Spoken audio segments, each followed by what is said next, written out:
Hello बच्चे party.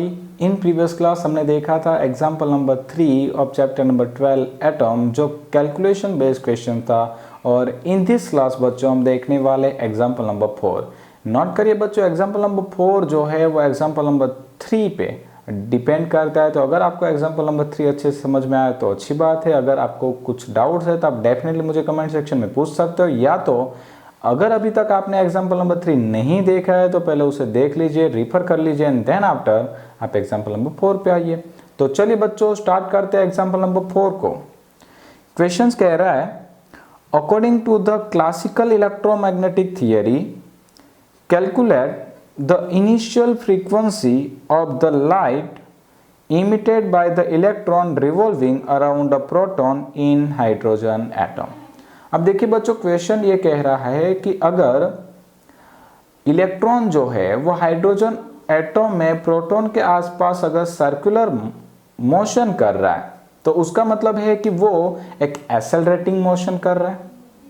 और according to Maxwell कोई भी चार्ज पार्टिकल अगर एक्सेलरेटिंग मोशन करता है तो वो रेडिएशन प्रोड्यूस करता है। ये एक्चुअली थी क्लासिकल थियरी, ठीक है, और जो हमें क्वेश्चन में बोला गया था।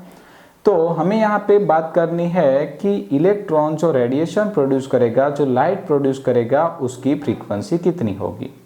तो उसका आंसर होता है कि भाई इलेक्ट्रॉन जब फ्रीक्वेंसी प्रोड्यूस करता है तो जितनी फ्रीक्वेंसी से वो मोशन कर रहा है उतनी ही फ्रीक्वेंसी का लाइट प्रोड्यूस कर सकता है। तो इन शॉर्ट हम यहाँ पे लाइट की फ्रीक्वेंसी फाइंड करें या इलेक्ट्रॉन की फ्रीक्वेंसी फाइंड करें, दोनों सेम ही होगी। राइट है बच्चों। तो चलिए हम बात करते हैं फ्रीक्वेंसी ऑफ इलेक्ट्रॉन के लिए, ठीक है। Frequency of electron. अब देखिए बच्चों, इलेक्ट्रॉन की फ्रीक्वेंसी फाइंड आउट करने के लिए हमें कुछ बेसिक चीजें पता होनी चाहिए। फॉर एग्जाम्पल अगर हम हाइड्रोजन एटम की बात करें तो इन प्रीवियस क्वेश्चन ही हमने देखा था कि हाइड्रोजन एटम में जो ऑर्बिटल रेडियस होती है इलेक्ट्रॉन की वो होती है 5.3 इंटू 10 की पावर -11 मीटर। एक्चुअली आ रही थी फंक्चुअल वैल्यू 5.29 इंटू 10 की पावर -11 मीटर, राइट है। और अगर मैं वेलोसिटी ऑफ इलेक्ट्रॉन की बात करूंगा तो वो होती है 2.2 इंटू 10 की पावर 6 मीटर पर सेकेंड, ठीक है। अब देखिए ये बेसिक सी चीज़ें हमें पता होनी चाहिए। तो हमारे पास यहाँ पे रेडियस अवेलेबल है, वेलोसिटी अवेलेबल है, और हमें फ्रीक्वेंसी फाइंड आउट करनी है। तो मैं यहाँ पे नोट कर दूंगा फॉर फ्रीक्वेंसी, ठीक है। फॉर्मूला यूज करेंगे हम बच्चा party, V is equal to R omega, ठीक है। आपको याद होगा रोटेशनल मोशन का फॉर्मूला V बराबर R ओमेगा। अब हमें पता है omega is equal to angular frequency, जिसका फॉर्मूला होता है omega is equal to 2πf, f यानी फ्रीक्वेंसी। तो अगर मैं यहाँ पे f को सब्जेक्ट बना लूँ तो फॉर्मूला बन जाएगा V/2πr, करेक्ट है। चले वैल्यू पुट करते हैं बच्चा पार्टी। तो v की वैल्यू पुट कर दीजिए 2.2 इंटू 10 की पावर 6 डिवाइड बाई 2, पाई की वैल्यू है 3.14 और r की वैल्यू है बच्चे लोग 5.3 इंटू 10 की पावर 11, ठीक है। चले बच्चा पार्टी, तो देखिए इसकी जो कैलकुलेशन है वो काफ़ी इजी है।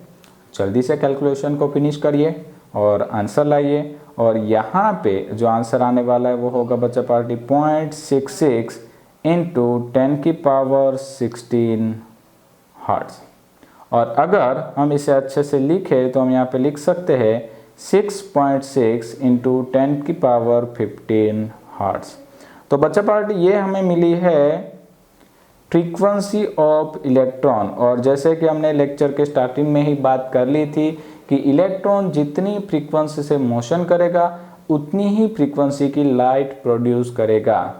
तो अगर आपको यहाँ पे आंसर लिखना है तो आप लिख सकते हो कि frequency of light is 6.6 into 10 की पावर 15 हर्ट्ज। और इसी के साथ बच्चा पार्टी ये क्वेश्चन यहाँ पे कंप्लीट होता है।